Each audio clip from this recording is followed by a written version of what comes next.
দন্তন্ময় আকার ময় আকার বুরগিজ্জা নামাজ দন্তন্ময়তে নমিম আকারেতে আমার ময়তে মাতাকে আকারেতে আল্লাহর বুরগিজ্জাতে জন্য নত করিব আমার মাথা একমাত্র আল্লাহর জন্য।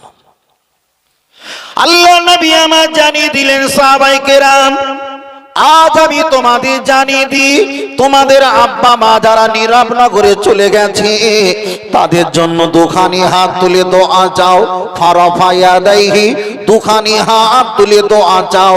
কিন্তু নবীকে যদি নবী যদি হায়াতে বেঁচে থাকতেন, আল্লাহ নবীকে আমরা প্রশ্ন করতাম, ও আল্লাহর নবী আমরা কবর জিয়ারত করব, হাত তুলে আমরা দোয়া চাইব, কিন্তু আমাদের সমাজের মানুষেরা হাত তুলে কবর জিয়ারত করতে তো অনেকে বাধা দেয়।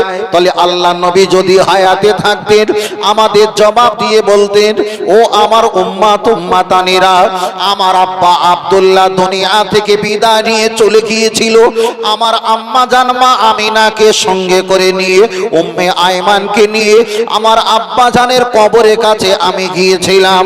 আল্লাহ নবী যদি নিজের আব্বা জানের কবরের কাছে গিয়ে হাও হাও করে যদি কাঁদে, আল্লাহ নবী বলেছেন আনা বুইস্তু মুআল্লিমান, আমি হলাম তোমাদের শিক্ষক।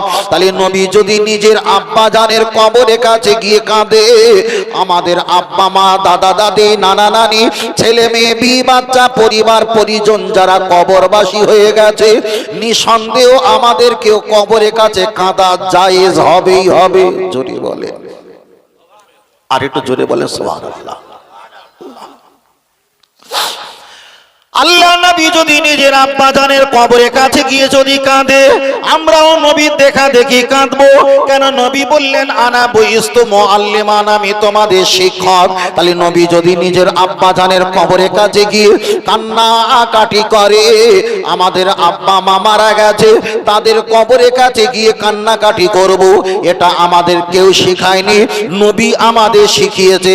পৃথিবীর কোন মোল্লা মৌলবী আমাদের শিক্ষক নয়, আমাদের শিক্ষক হলো আমার আপনার আখিরি জামানার নবী। বলুন সুবহানাল্লাহ, আর একটু জোরে বলেন সুবহানাল্লাহ।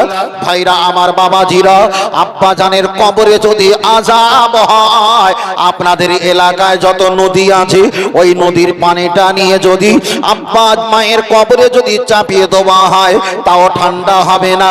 আব্বা মায়ের কবরে যদি আযাব হয়, তামাম খালের পানি, নদীর পানি, টিউবওয়েলের পানি, পুকুর পুষ্করের পানি, তলাবের পানি, এই পানিগুলো নিয়ে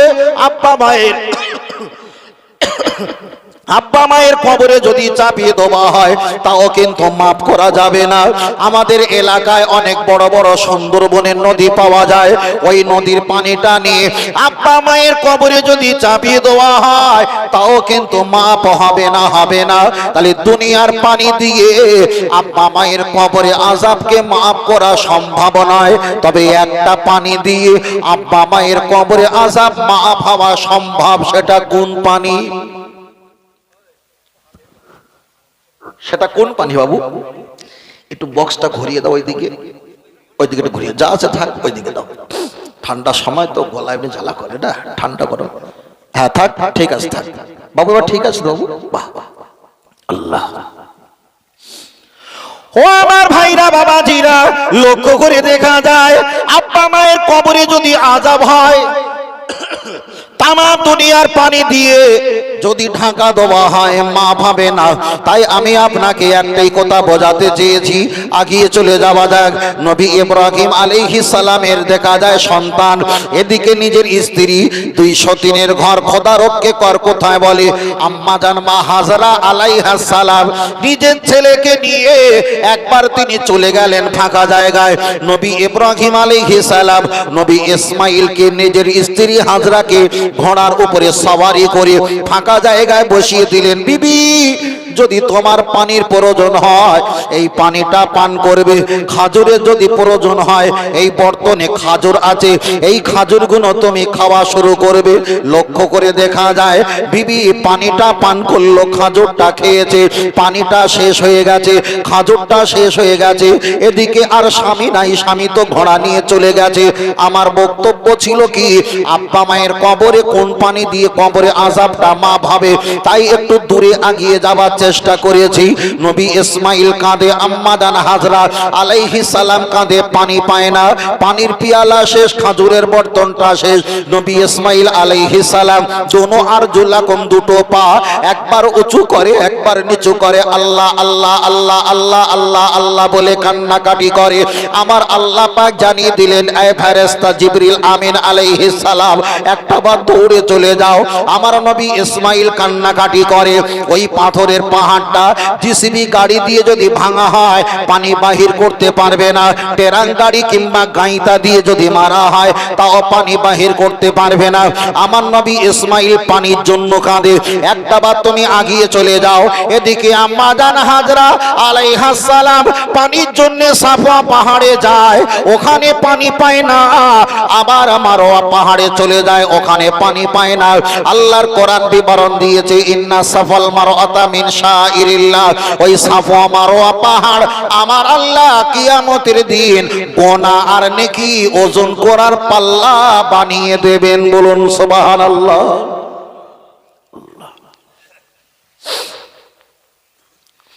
আম্মা জান হাজরা আলাইহাস সালাম পাহাড়ের উপরে উঠে নিজের গলাটা লম্বা করে দিয়ে বাচ্চার দিকে তাকিয়েছে। চিন্তা করলেন, হায় রে, বিপদে পড়লে তো আল্লাহর দিকে তাকানো দরকার, আমি বাচ্চার দিকে তাকিয়েছি। সঙ্গে সঙ্গে তওবা পাঠ করলেন, রব্বি গফির আরহাম আনতাল আজওয়াল আকরাম, আল্লাহ আমি ভুল করেছি। দুনিয়ার মানুষ বিপদে পড়লে আপনার দিকে তাকায়, আমি বাচ্চার দিকে তাকিয়েছি, আল্লাহ আপনি আমাকে ক্ষমা করে দিন। এদিকে জিবরিল আমিন আলাইহিস সালাম এসে দেখা যায় ডানা দিয়ে একটা আওয়াজ দিল, মুখের আঁচড়টা দিল। নবী ইসমাইল আলাইহিস সালাম একটাবার পা উঁচু করে একটাবার নিচু করে, এইরকম তুলতুলে পা, নরম হাড্ডি পা, ছোট বাচ্চার পা যখন নিচু পড়ে আবার আল্লাহ পাক কুন ফায়াকুম ওই ছোট পায়ের একটা লাতির বিনিময় অত বড় পাথরের পাহাড়টা ফাটিয়ে আমার আল্লাহ জমজমের কুয়ার পানি বাহির করে দিয়েছে। বলো সুবহানাল্লাহ। আরেকটু জোরে হবে না? আমাদের উদ্দেশ্য ছিল কি, আব্বা মায়ের কবরে আযাব হচ্ছে, দুনিয়ার পানি দিয়ে মাপ হলো না, দুনিয়ার পানি দিয়ে মাপ হলো না। তাহলে কোন পানি দিয়ে মাপ হবে বলছিলেন? চোখের পানি।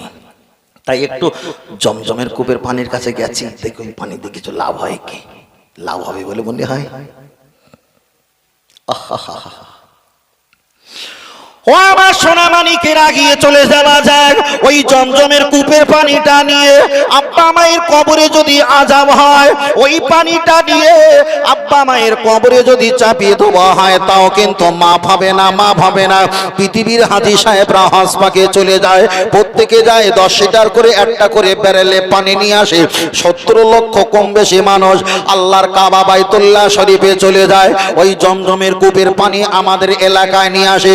পানিটা অল্প হলে আবার লুকিয়ে লুকিয়ে টিওয়ালের পানিটা মিশল দিয়ে দেয়, তবু নাম কিনা জমজমের কূপের পানি। তাহলে দুনিয়ার ব্যক্তি মারা গেলে জমজমের কূপের পানি দিলে কবরের আযাবটা যদি মাফ হয়ে যেত, তাহলে পৃথিবীর হাজী সাহেবরা ওই পানিটা কিনে নিয়ে এসে কবরে ছিটা দিত। না না না, ওই জমজমের কূপের পানি দিয়ে আযাবটা মাফ করা সম্ভব নয়। দুনিয়ার খালের পানি, টিওয়ালের পানি, পুকুর পুষ্কুনের পানি, আটলান্টিক মহাসাগরের পানি, তলাবের পানি, খালের পানি, নাহেন্দির পানি, এক কথায় পৃথিবীর যত পানি কুয়া আছে ওই পানিটা নিয়ে আব্বা মায়ের কবরে যদি আযাব হয়, এই পানিটা চাপি দিলে মাফ হবে না, মাফ হবে না। তাহলে কোন পানির বিনিময়ে মাফ হবে? তাই আমার সিদারুল ভাই ওনার দাদিমার নামে সবরে সানি আমরা এই প্রসঙ্গে আসব। একটাবার আগিয়ে চলে যাওয়া যাক। আল্লাহ নবীকে বললেন, ইয়া রাসূলুল্লাহ, সবে তো 3 দিন হলো আমরা নব মুসলিম, আমরা ঈমান এনেছি, আমাদের জবানটা আরবি, আরবি কোরআন পড়তে পারি কিন্তু মুখস্থ আমাদের নেই, আমরা কিভাবে আব্বা মায়ের কবর জিয়ারত করব? আল্লাহ নবী বললেন, পণ্যওয়ালা ব্যক্তি দিয়ে পড়িয়ে না, হুজুর পারিশ্রমিক দেওয়ার মতো ক্ষমতা নেই। আল্লাহ নবী বললেন, তাহলে কবরের কাছে গিয়ে ফারাফায়া দাইহে দোকানে হাত তুলে দোয়া যাও।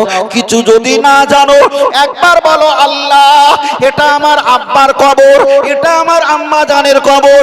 একবার আব্বা মা বলতে বলতে তোমার কলবটা নরম হয়ে যাবে, চোখ থেকে পানি জারি হয়ে যাবে। আল্লাহর নবী বললেন, তামা পৃথিবীর খালের পানি নদীর পানিকে আমার আল্লাহ সরিয়ে দিয়ে লা ইয়ালিজুন নারা বাকা মিন খাশিয়াতিল্লাহ, কবরের কাছে তুমি চোখ থেকে এক ফোঁটা পানি বাইর করে দিয়েছো, ওই এক ফোঁটা চোখের বিনিময় পানির বিনিময় আমার আল্লাহ তোমার মুরব্বির কবরে আযাবকে মাফ করে দেবেন। আরেকটু জোরে হবে না? তার জন্যই তো একটু মাগফিরাতে কল্যাণার্থে কিছু করতে না পারি, তার আযাব যাতে মাফ হয়, একটু কম হয়, উদ্দেশ্য এইটা। তাহলে আমরা দুনিয়াতে যারা আছি আমাদেরও কল্যাণ, যারা দুনিয়া থেকে নীরব নগরে গেছে তাদেরও অসুবিধা হচ্ছে না কি বাবু? তাদের জন্য আজকে তো এই বিষয়বস্তুটা কল্যাণ। তবে দোয়া চাইতে হবে। সব কলের পানি খেলে লিভার ভালো থাকে না, সব সিমেন্টের ঘর করলে ছাদ কিন্তু টেকসই হয় না, সব হুজুরের মত মেনে ধর্ম পালন করলে কিন্তু নাজাত পাওয়া যায় না। হুজুর আছে, প্রচুর আছে, প্রচুর আছে, কিন্তু যে হুজুর আমার নবীর পক্ষে, যে হুজুর কোরআনের পক্ষে, যে হুজুর আব্বা মায়ের শান্তির পক্ষে, আমরা তো তার পক্ষে। খুব সাবধান। হয়তো আমি বিষয়টা খুলে বলছি না, যারা ছেলেরা অনলাইনে থাকে তারা জানে কত কোম্পানির ঔষধ ইউটিউবে সামনে আসে। খুব সাবধান। আল্লাহ আল্লাহ। আজকের বাদশাহ ওই কি নামটা ভুলে গেছে, যাই হোক নামটা ওই দিন ইলাহি করেছিল, নামটা কি আপনারা বলতে পারবেন? সম্রাট আকবর দিন ইলাহি করেছিল না? হ্যাঁ, এই দিন ইলাহি ধর্মটা করেছিল, সে কিন্তু নিফাত যায়নি, এখনো চলছে। মডিফাই করা হয়েছে, নাম পরিবর্তন করা হয়েছে, লোগো পাল্টে দেওয়া হয়েছে, কিন্তু দিন ইলাহি হচ্ছে সেটা কি? উপরে আল্লাহ আর নিচে আমরা, ধর্ম পালন করো জান্নাতি, নবীর নাম কোনো গ্যাস গন্ধ দুর্গন্ধ কিছু নেই।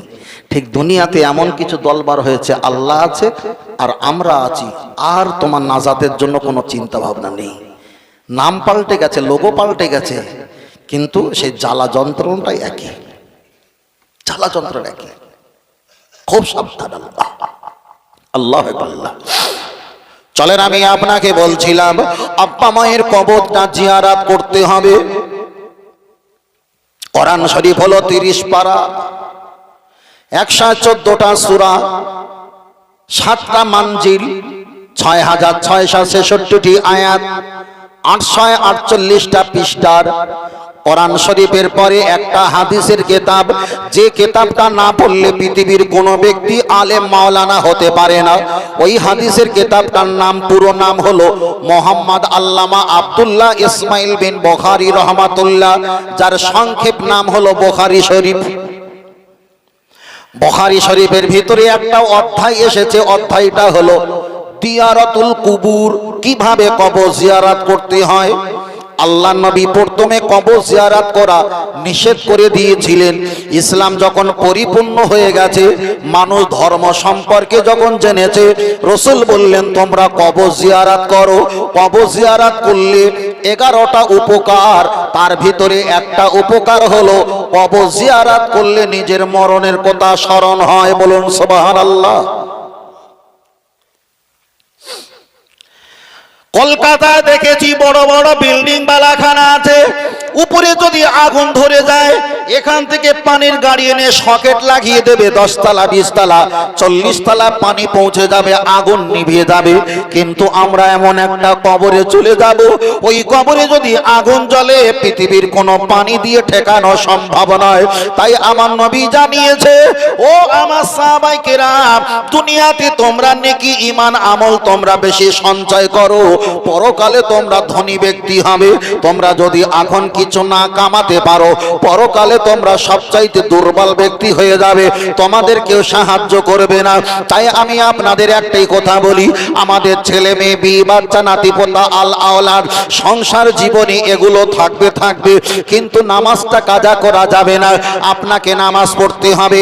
আগে বক্তব্য দিতে একটাই কথা বলেছিলাম, কারোর হয়তো বিকাল 4টা, কারো হয়তো বেলা 2টা। আমরা যদি 60 বছর যদি বেঁচে থাকি, 60 বছরটা আমরা 2 দিন ভাগ করলাম, কারো 24, কারো 34 মানে একদিন চলে গেছে, বাকি আছে আর একদিন। আপনি চিন্তা করেন, তাই শরিয়াতের মাসলাগুলো মান আরাফা নাফসাহু ফাকাদ আরাফা রাব্বাহু, যে ব্যক্তি নিজে নিজেকে নিয়ে ভাবে ফাকাদ আরাফা রাব্বাহু, ওই ব্যক্তি আমার আল্লাহকে চিনে নেবে, আল্লাহকে চিনে নেবে। একটাবার কি হিসাব করতে পারো না? আমাদের বয়স যখন ছিল ছোটবেলায় আমরা কিছু বুঝতাম না, এখন আমরা বুঝে গেছি। আমাদের মুরব্বীরা মুরব্বী হয়ে গেছে। একদিকে নানার বাড়ি যেতাম, নানার বাড়ি আমরা হারিয়ে ফেলেছি। দাদুর বাড়ি যেতাম, সেটা হারিয়ে ফেলেছি। বড় চাচার বাড়ি যেতাম, সেটা আমরা হারিয়ে ফেলেছি। খালা আম্মার বাড়ি যেতাম, সেটাও হারিয়ে ফেলেছি। অনেকে শ্বশুর বাড়ি, আত্মীয় পরিবার, সেটাও হারিয়ে ফেলেছি। আমরা নিঃস্ব হয়ে গেছি। আল্লাহর বান্দা, এখন কি বুঝতে পারো না? তোমার আপনজন আস্তে আস্তে আল্লাহ সম্পর্ক বিচ্ছিন্ন করে দিয়েছে। এবার কবরের সঙ্গে তোমাকে সম্পর্ক গড়তে হবে। তাই আমি বারবার করে একটা বার বলি, দুনিয়াতে আপনি মারা যাবার পর আপনার নাক নিয়ে কে প্রশংসা করবে? আপনার কণ্ঠ নিয়ে কে প্রশংসা করবে? আপনার মেজাজ নিয়ে কে প্রশংসা করবে? আপনার গাড়ি বাড়ি নিয়ে কে প্রশংসা করবে? দুনিয়াতে খাটিয়াতে তুলে আপনাকে কবরস্থ নিয়ে চলে যাবে। আপনি মনে করবেন এরাই হয়তো আমার আপন ছিল, এরা আমার সঙ্গী হবে। কবরে যখন রেখে দেবে, দুই ব্যক্তি দুই দিকে পায়ের আর মাথার বাঁধনটা যখন খুলে দেবে, আপনি মনে করবেন এই দুই ব্যক্তি হয়তো আমার সঙ্গী হবে। এক এক করে যখন উঠে আসবে, আপনি আর কাউকে খুঁজে পাবেন না। তাই বারবার বলি, কবরে কান্নাকাটি করে কোনো লাভ হবে না, কবরে ভালো হয়ে আর কোনো লাভ হবে না। তাই আল্লাহ রসুল বলেছে, তোমাদের চোখ থেকে যদি পানি জারি না হয়, তোমাদের দিল যদি পাষাণ হয়ে যায়, শক্ত হয়ে যায়, কান্না যদি না আসে, তবে আর একটা অফার নিয়ে নাও। অফার হলো, তোমরা যদি একটু কান্না আর অনুশোচনা ভাম যদি করতে পারো, ওই কান্নার বিনিময়ে আমার আল্লাহ ক্ষমা করে দেবে। কানতে পারি না, একটু কান্নার অনুশোচনা করো, আল্লাহ তবুও রাজি, আল্লাহ ক্ষমা করে দেবে। আল্লাহ বড় দয়ালু, বড় মেহেরবান। আজকের তো আমাদের বড় বড় মোবাইলে ভুলিয়ে রেখেছে। বড় বড় মোবাইলে ভুলিয়ে, দার্জালের কটা চোখ হবে? 3টে চোখ। মোবাইলের সামনে 2টো চোখ, এই পিছনে 2টো চোখ, আর সামনে সেলফি ক্যামেরা, ওটা একটা চোখ। কটা চোখ? 3টে চোখ। ও দার্জালের আবির্ভাব, কিন্তু পরিস্থিতি হিসাবে নিয়ে চলতে হচ্ছে, কিছু করার নেই। কিছু দার্জাল কাজ করছে। আল্লাহ আল্লাহ। তাই আমি আপনাকে বারবার একটাই কথা বারবার বলতে চেয়েছি, লক্ষ্য করে দেখা যায়, আপনি মারা গেলে আপনার গায়ে যে জ্যাকেট, সোয়েটার, টুপি আছে, মারা যাবার পর আপনার নাতি দখল করে নেবে। আপনার হাতে মোবাইল, এটা একজন বৌমা দখল করবে। আপনি যে ঘরে ঘুমাও, ওই ঘরটা আর একটা নাতি দখল করে নেবে। আপনার জমি জমা, ছেলে মেয়ে, বিয়ে বাচ্চা এক এক করে ভোগ দখল করে, পর্সা দলিল করে তাদের নামে তুলে নেবে। আপনি যে টেবিলের যে একটা পিয়ালায় ভাত খেতেন, চা খেতেন স্পেশাল, ওটা আর একটা আপনার মেজে ছেলে দখল করে নেবে। আপনার পুরানো জামা, এই জামাগুলো এলাকার ভিক্ষুকরা দখল করে নেবে। মায়েদের যদি শাড়ি থাকে, তারাও মেয়েরা কিংবা পরিবার দখল করে নেবে। হাতের কানে যদি অলংকার চুড়ি থাকে, তাও মেয়েরা নাব্বউরা দখল করে নেবে। আপনার আমার বলে কিছুই নেই, কিছুই নেই। শুধু পর্দার সঙ্গে 3টে 5টা একটু কাফনটা দিয়ে পর্দা করে দিয়ে আমাদেরকে কবরে হাজির করিয়ে দেবে। তাই আল্লাহর নবী বলেছেন, এই আমার উম্মাত উম্মাতানিরা, তোদের জান্নাতের জন্য আমি দুনিয়াতে বেশি ঘুমাতে পারলাম না, আমি আনন্দ করতে পারলাম না, তোদের জন্য আমি পেট ভরে খেতে পারলাম না, তোদের জন্য মক্কা থেকে মদিনায় চলে এসেছি, তোদের জন্য দুনিয়াতে এসে মাত্র সেজদায় পড়ে আমি উম্মাতের জন্য কেঁদেছি। আমি এখনো পর্যন্ত কবর মাজার মুকাদ্দাসে উম্মাতের জন্য কাঁদি। হাসরের ময়দানে আমি তোদের জন্য কাঁদবো। তার কারণ আমার আল্লাহকে বলবে, আল্লাহ আমি মুহাম্মদ সাল্লাল্লাহু আলাইহি ওয়াসাল্লাম, আমি মাথায় টুপি দিয়েছি বলে আমার উম্মাত মাথায় টুপি দিয়েছিল, আমি মুখে দাড়ি রেখেছিলাম বলে আমার উম্মাত মুখে দাড়ি রেখেছে। আল্লাহ আমার উম্মাত জাহান্নামকে জান্নাতকে দেখিনি, আমি জাহান্নামকে দেখে ওদেরকে বলেছিলাম, ওরা বিশ্বাস করে কেঁদেছিল। ওরা জান্নাত দেখেনি, আমি জান্নাত দেখে ওদেরকে বলেছিলাম, ওরা আশা করেছে। আল্লাহ আপনাকে আমার উম্মত দেখেনি, আমি বলেছি, তাই ওরা বিশ্বাস করে নিয়েছে। তাই আল্লাহর নবী কিয়ামতের ময়দানে বলবে, আল্লাহ পৃথিবীর নবীরা আপনাকে যা বলবে আপনি পালন করেন আর নাই করেন আমার যায় আসে না, কিন্তু আমি মুহাম্মদ সাল্লাল্লাহু আলাইহি ওয়াসাল্লাম হাসরের ময়দানে, কিয়ামতের ময়দানে, আনা সাইয়্যিদু উলদি আদম ইয়াউমাল কিয়ামা, আমি হেড সর্দার লিডার হয়ে যাব। আনা আউয়ালু শাফিঈন, যারা দুনিয়াতে আমায় ভালোবেসেছে প্রথম জান্নাতি দেওয়ার জন্য আমি রাসূল তৈরি হয়ে যাব। আরেকটু জোরে বলে সুবহানাল্লাহ। নবী ছাড়া আমাদের কোনো পথ নেই, নবী ছাড়া আমাদের কোনো রাস্তা নেই। আল্লাহকে দেখিনি, নবীর কারণে মেনেছি। জান্নাত দেখিনি, নবীর কারণে মেনেছি। সেই নবী জান্নাতে দেওয়ার জন্য কত না বাহানা করবে, কত না বাহানা করবে। তবে মুখের ভাষাটা ঠিক রাখতে হবে, চোখের নজরটা, দুই ঠোঁটের মাঝখানে, দুই পাঁচার মাঝখানে ইজ্জত আর জবান ঠিক রাখতে হবে। দুনিয়াতে যত পাগল দেখতে পাই, এরা দুনিয়ার স্বাদ গ্রহণ করতে পারে না, এরা বঞ্চিত হয়েছে। কিন্তু হিসাব করে দেখো, এরাই তো আমাদের আগে জান্নাতে যাবে। 30টা বছর হয়তো দুনিয়ার স্বাদ নিতে পারিনি, 40টা বছর তারাও বেঁচেছে খেয়ে, আমরাও বেঁচেছি খেয়ে, কিন্তু কিছু সুখ ওরা পায়নি। কিন্তু ওদের নসিবটা ভালো, তকদির ভালো। জানি না আল্লাহ কেন ওদেরকে কিভাবে করেছে, আল্লাহ ভালো বোঝে। শুধু জান্নাত দেওয়ার বাহানা খুঁজেছে আল্লাহ, আর আমাদেরকে পরীক্ষায় ফেলেছে। তবে এতেও শুকরিয়া আদায় করতে হবে, অসহায় হলে তাতেও শুকরিয়া আদায় করতে হবে। তবে যে যত চালাক আর চতুর, দুনিয়াতে যে যত চালাক চতুর হবে, পরকাল কিন্তু হারিয়ে ফেলবে খুব তাড়াতাড়ি। এটা কোরআন হাদিসে নেই ধরে নিলাম, কিন্তু আমার ব্যক্তিগত কথা। দুনিয়াতে যে যত চালাক চতুর হবে, পরকাল হারাবে খুব তাড়াতাড়ি সে। তার কারণ চালাক চতুর মানুষ লস খায় না, বরং অপর ব্যক্তিকে লস খাইয়ে দেয়।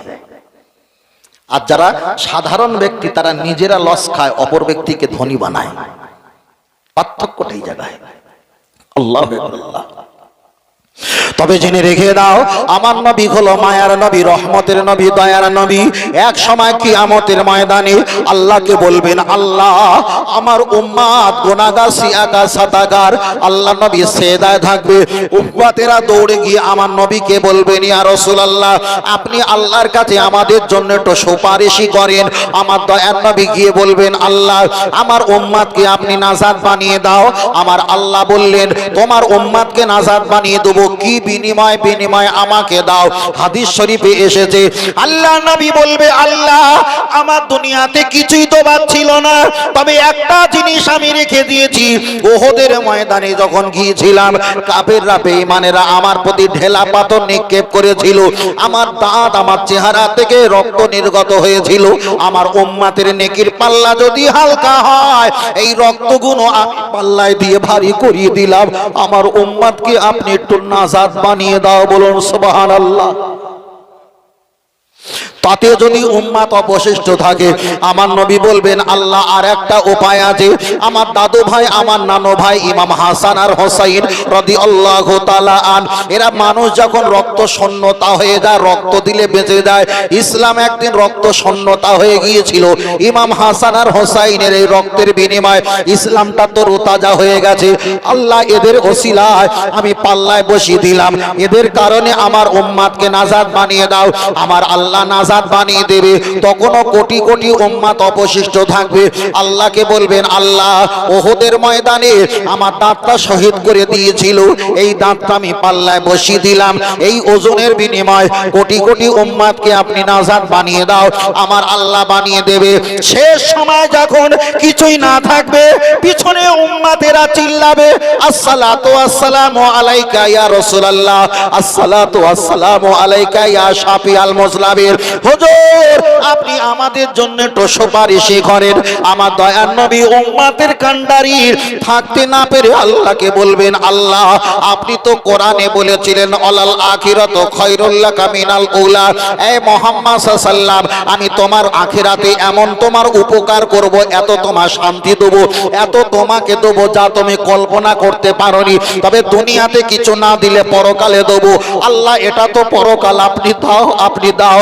আমার আল্লাহ যখন চুপ করে থাকবেন, আমার দয়ার নবী দৌড়ে গিয়ে নেকির পাল্লা দড়িটা ধরে যখন ঝুলে পড়বে, বলবে আল্লাহ একটা বার বলেন নেকির পাল্লা হালকা না ভারী। আমার আল্লাহ কুদরতি জবানে যখন বলবে নেকির পাল্লা ভারী হয়ে গেছে, আমার নবী বলবেন ফারেশতারা আমার আল্লাহ ঠিক করুক আর ভুল করুক, পৃথিবীর কোন নবী রাসূল ফারেশতা হিসাব নিতে পারবে না। কেন আমার আল্লাহ পৃথিবীর নবীদের যা বলবে সেটাই পালন করবে। ওয়ালা ফাকরা বিহি, অহংকার নয়। আমি মুহাম্মদ সাল্লাল্লাহু আলাইহি ওয়াসাল্লাম আমার আল্লাহকে যা বলবো আমার আল্লাহ সেটাই কবুল করে নেবে। আরেকটু জোরে হবে না সুবহানাল্লাহ। সেই নবী আপনি যখন মরণের শয্যা শায়িত হবেন, গালে এক চামচ করে পানি দেবে, তখন মাথায় মনে আসবে ভাইয়ের জমিটা জোর করে নিয়ে লাভটা কি হলো। এখন খেয়াল আসবে না। যখন একদম মরণ সম্পূর্ণ হবে, তখন মনে হবে অমুক জনার ঘরটা জ্বালিয়ে দিয়ে ভিটে বাড়ি ছাড়া করে দিয়েছিলাম, কি করলাম, লাভটা কি হলো। সে ব্যক্তি আর খুঁজে পাবে না, ক্ষমা চাইতে পারবে না। হুকুকুল্লাহ, হুকুকুল ইবাদ, একটা হলো বান্দার হক, একটা হলো আল্লাহর হক। আল্লাহ চাইলে ক্ষমা করে দেবে, কিন্তু বান্দা ক্ষমা না করলে হবে না। এখন মনে হবে না, এখন রক্ত তেজ আছে, শক্তি আছে, এখন নাতিপোতা ছেলে পিলে অনেক আত্মীয় পরিবার বন্ধু স্বজন আছে, এখন কিছু মনে হবে না। যখন বিছানা সজ্জা 2 মাস 6 মাস 1 মাস পড়ে থাকবে, তখন মনে হবে চিন্তা মাথা ঘুরবে, এগুলো না করলে কি হতো, কি হবে। তখন আফসালে আর কোনো কাজ হবে না। তাই বলছি এমন জীবন তুমি করিবে গঠন, মরণে হাসিবে তুমি কাঁদিবে ভুবন। তবে তুই মরণের সময় হাসতে হাসতে যাও, তোমার আপ্যায়ন ভালোবাসা পেয়ে দুনিয়ার মানুষ যেন কাঁদে। আর এমন জীবন তৈরি করে যেও না যে তুমি মরণের সময় পৃথিবীর মানুষগুলো সব হাসবে যে চলে গেছে, জিনিসটা চলে গেছে। তাই বারবার বলছে আমার দাদু ভাই, বড় ভাই যারা আছেন, মায়েরা যারা আছেন, আমাদের আপন কেউ নাই। আপন একমাত্র আল্লাহ আর নবী ছাড়া আমাদের আপন কেউ নাই। আল্লাহ শুধু আমাদের ক্ষমা করে দেবে বলে কত বাহানা তৈরি করে রেখেছে। তার কারণ বান্দা 70 বছর যদি হায়াত পায়, 70 বছর গুনাহ করবে, তওবা পড়তে কত সেকেন্ড লাগে? 7 সেকেন্ড, 10 সেকেন্ড, 10 সেকেন্ড। আস্তাগফিরুল্লাহ রাব্বি মিন কুল্লি যামবি ওয়া আতুবু ইলাইহি, এতটুকু 10 সেকেন্ড। তাহলে 70 বছরে গুনাহ করলো, 10 সেকেন্ডে যদি খালেস নিয়তে তওবা করে আল্লাহ ক্ষমা করবে। তাহলে আল্লাহ আমাদের ক্ষমা করার পক্ষে না বিপক্ষে? পক্ষে। তবুও বান্দা চেনে না। আল্লাহর কোরআন বললেন নাহনু আকরাবু ইলাইহি মিন হাবলিল ওয়ারিদ। বান্দা পালায়ন করে কোথাও যেতে পারবে না। আসমানের তলা দিয়ে পালাবে, আসমান আমার, জমিনের উপরে আছে, জমিনটা আমার, যাবে কোথায়? যাবে কোথায়? কোথাও যাওয়ার লাইন নেই। তাই ঘাড়ে শিরা যত সন্নিকটে, তার থেকে আরো সন্নিকটে আছে মহান আল্লাহ। পালানোর জায়গা নেই। এখানে ওই জিপিএস বলে না, বসানো আছে। আর নবীর দিকে তাকিয়ে আল্লাহর কোরআন বলেছে আন-নাবিয়্যু আওলা বিল মুমিনিনা মিন আনফুসিহিম। ঈমানদারের জানের চাইতে আরো কাছে আমার নবী। তাহলে এখানে নবী জিপিএস আছে, আল্লাহ এখানে জিপিএস আছে। কোথায় যাবে বান্দা? শহরে নগরে গ্রামগঞ্জে খানাখন্দে সমুদ্রে গর্তে পাহাড়ে যেখানে যাও, আমার আল্লাহ জিপিএসে ফারেস্তা পাঠাবে, যাবার রাস্তা নেই। আজকের হয়তো কিছু ঠিক খেয়াল এসছে, কৃষ্ণনগর ব্রিজে ফ্লাইওভার ওঠার জন্য উঠেছি, আমার গাড়ির পিছনে তাড়া করে কটা রাস্তায় ঘোরে না যারা ফাইন্যান্স কোম্পানি যারা থাকে, তারা তাড়া করে সামনে ধরেছে। এসে বলছে কার গাড়ি? বলে অমুক জনের গাড়ি। বলছি সমস্যা আসলে? হ্যাঁ আছে। আমি এক কল ফোন দিলাম, বলে হুজুর 2 মিনিট দেরি করা ছেড়ে দিচ্ছে। 4-5 মিনিট পরে ছেড়ে দিল। তাহলে এই জিপিএস ওদের কাছে আছে যে গাড়িটা কোন রোডে চলছে, বুঝলেন না? চলছে। বারবার করে বলছি পালায়ন করার জায়গা কোথাও নেই, কোথাও নেই।